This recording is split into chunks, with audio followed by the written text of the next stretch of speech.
ఓకేనా? మరి ఏదైతే మొన్న ఎలక్షన్ లో తెలుగుదేశం పార్టీ ప్రజలందరికీ కూడా గతంలో ఉన్న అన్నా క్యాంటీన్లు మళ్ళీ పునరుద్ధరిస్తామని చెప్పి ఏదైతే చెప్పారో, ఇది మరి తెలుగుదేశం పార్టీకి చాలా ప్రతిష్టాత్మకమైన ప్రాజెక్టు.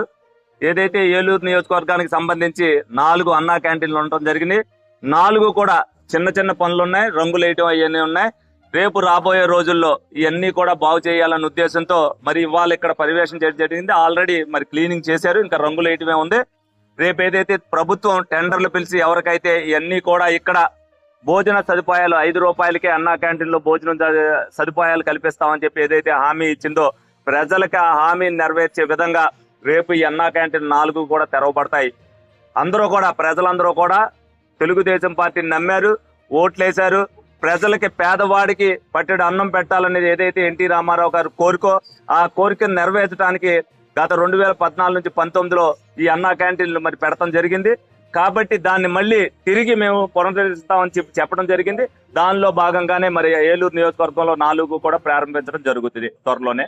అలాగే ఏదైతే గత ప్రభుత్వంలో పడమర వీధి నుంచి వంగాయగూడెంకి కలిపే వంతెన్ని మరి 5 కోట్ల రూపాయలు శాంక్షన్ అయినప్పటికీ కూడా అవి మరి శనివారపేట కాజ్వే దగ్గర సరిపోవయ్యి, ఏది ఏంటంటే అది కట్టుకోకుండా ఇది కట్టుకోకుండా ఆ నిధులు నిరుపయోగంగా ఉన్నచ్చి అవి గాలిలో పెడతాం జరిగింది.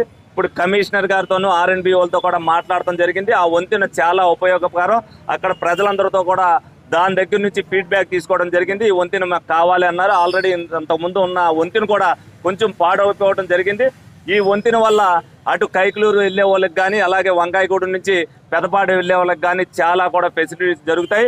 ఆ వంతెన కూడా ఇమీడియట్ గా దాన్ని కూడా పరిగణలోకి తీసుకుని దాన్ని కూడా టెండర్ను పిలిచి దానికి కూడా ప్రజాపయోగంగా ఉండే విధంగా ఉంటుందని చెప్పి దాన్ని కూడా పర్యవేక్షించి దాన్ని కూడా చేయమని చెప్పడం జరిగింది. ఏదైతే మొన్న ఎలక్షన్లో హామీ ఇచ్చామో ప్రజలకు ఉపయోగపడే పనులే మేము చేస్తామని చెప్పి ప్రజలతో కూడా మమేకమయ్యి ప్రజల దగ్గర నుంచి కూడా వాళ్ళ ఫీడ్బ్యాక్ని కూడా తీసుకుని ఈ సదుపాయాలన్నీ కూడా కల్పించడం జరుగుతుంది. భవిష్యత్తులో కూడా ఈ కార్యక్రమాలు ఈ విధంగానే జరుగుతాయి. రోజు కూడా ఏదో రకంగా ప్రజల్లోనే ఉండాలి, ప్రజలతో అనుసంధానం అయ్యి ఉండాలి. ప్రజలకు ఏ ఇబ్బంది రాకుండా చూడవలసిన బాధ్యత ఈ కూటమి ప్రభుత్వం మీద ఉందని చెప్పి చాలా బాధ్యతాయుతంగా పరిపాలించాలని కూడా చంద్రబాబు నాయుడు గారు, పవన్ కళ్యాణ్ గారు ఏదైతే చెప్పారో తప్పనిసరిగా వారానికి 5 రోజులైతే 5 రోజులు, 6 రోజులైతే 6 రోజులు, 7 రోజులైతే 7 రోజులు ప్రజలతో మమేకమై వాళ్ళ సమస్యలు తీర్చే విధంగానే ఈ ప్రభుత్వ పరిపాలన ఉంటుందని సందర్భంగా మీ అందరికి కూడా తెలియజేయడం జరుగుతుంది.